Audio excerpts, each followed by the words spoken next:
माहौल का मुताला हिस्सा 1 जमात पंजुम सबक नंबर 2 ज़मीन की गर्दिश पार्ट 4।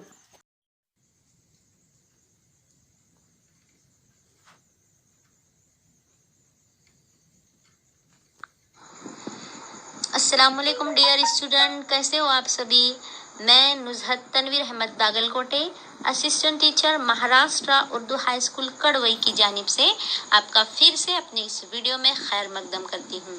तो प्यारे बच्चों, हमारा सबक चल रहा था ज़मीन की गर्दिश, तो ये उसका पार्ट 4 है। आज हम देखने जा रहे हैं चांद की शक्लें। बताइए तो भला, चांद के नजर आने वाले रोशन हिस्से को हम क्या कहते हैं?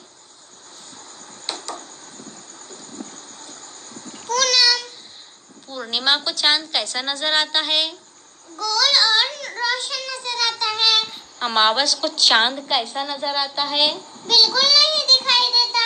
यस, ये तो आप जानते हैं, ये आप पढ़ चुके हैं। पूनम, अमावस, ये क्या है ये आपको मालूम है। फिर भी आज हम पूर्णिमा यानी पूनम और अमावस इसके बारे में मालूमात हासिल करेंगे।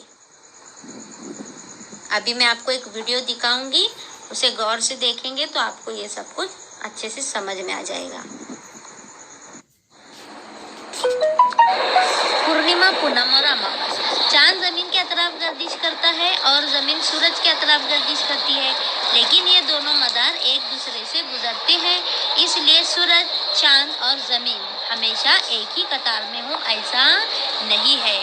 हमें चांद का जमीन के सामने का निस्फ यानी आधा हिस्सा नजर आता है, यानी जमीन पर से हमेशा चांद का एक ही रुख हम देख सकते हैं।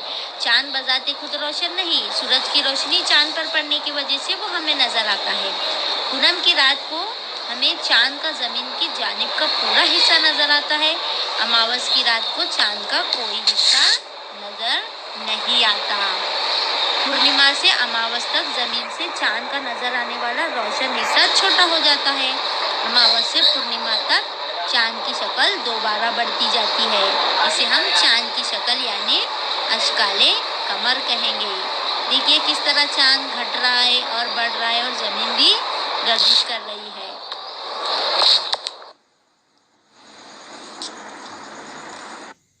तो बच्चों, देखा आपने किस तरह चांद की शक्ल घटती और बढ़ती हुई दिखाई दे रही थी, क्योंकि हम जानते हैं चांद खुद से तो रोशन नहीं है, उससे रोशनी कहाँ से मिलती है? सूरज से मिलती है। तो पूनम की रात को हमें चांद का जमीन की जानिब पूरा हिस्सा, देखो पूरा गोल गोल चांद आपको नजर आता है और रोशन पूरा दिखाई देता है। लेकिन अमावस की रात को चांद का कोई भी हिस्सा आपको नजर नहीं आता। तो पूर्णिमा से अमावस तक जमीन से चांद का नजर आने वाला रोशन हिस्सा छोटा हो जाता है। कब? पूर्णिमा से अमावस तक रोशन हिस्सा छोटा हो जाता है और अमावस से पूर्णिमा तक चांद की शक्ल दोबारा बढ़ती जाती है। ये आपको ध्यान में रखना है। तो इसी बढ़ती घटती शक्ल को हम चांद की शक्लें या अशकाले कमर कहते हैं। क्या कहते हैं? अशकाले कमर। अब हम देखेंगे कमरी महीने और कमरी दिन। क्या देखना है हमें अभी? कमरी महीने और कमरी दिन। अमावस से पूर्णिमा तक 15 दिन की चांद की शक्लें अशकाले कमर आपने देखी है। अमावस से पूर्णिमा की हालत तक पहुंचने के लिए चांद को 14 तक 15 दिन दरकार होते हैं। इस पंद्रवाड़े को हम रोशन पंद्रवाड़ा कहते हैं। अब पूर्णिमा के बाद चांद का जमीन की जानिब का रोशन हिस्सा छोटा छोटा होता जाता है और 14-15 दिनों के बाद दोबारा अमावस आती है। इस पंद्रवाड़े को तारीख पंद्रवाड़ा कहते हैं। इस तरह एक अमावस से अगली अमावस तक का वक्फा तकरीबन 28 तक 30 दिन का होता है। इस मुद्दत को कमरी महीना कहते हैं। कमरी महीने के हर दिन को कमरी दिन कहते हैं। तो देखो प्यारे बच्चों, यहाँ पर आपको चांद की शक्लें इस तस्वीर में भी दिखाई देंगी और यहाँ पर देखिए ध्यान से, चांद की बढ़ती हुई शक्ल, घटती हुई शक्ल यहाँ पर आपको नजर आ रही है, जिन्हें अशकाले कमर कहा गया है।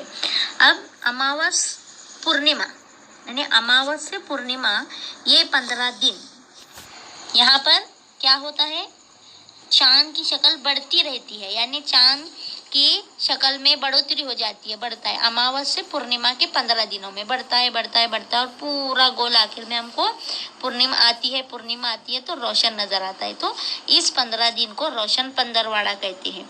अब इसका उलट, पूर्णिमा से अमावस तक चांद की शक्ल घटती जाती है और जब अमावस आती है तो पूरा का पूरा चांद गायब हो जाता है, तो इसको तारीख पंद्रवाड़ा कहते हैं। तो तारीख और रोशन पंद्रवाड़ा जमा तारीख पंद्रवाड़ा बराबर कमरी महीना। देखो ये दोनों पंद्रवाड़े मिलाकर क्या कहलाता है, कमरी महीना। और कमरी महीने के हर दिन को हम क्या कहेंगे, कमरी दिन कहेंगे।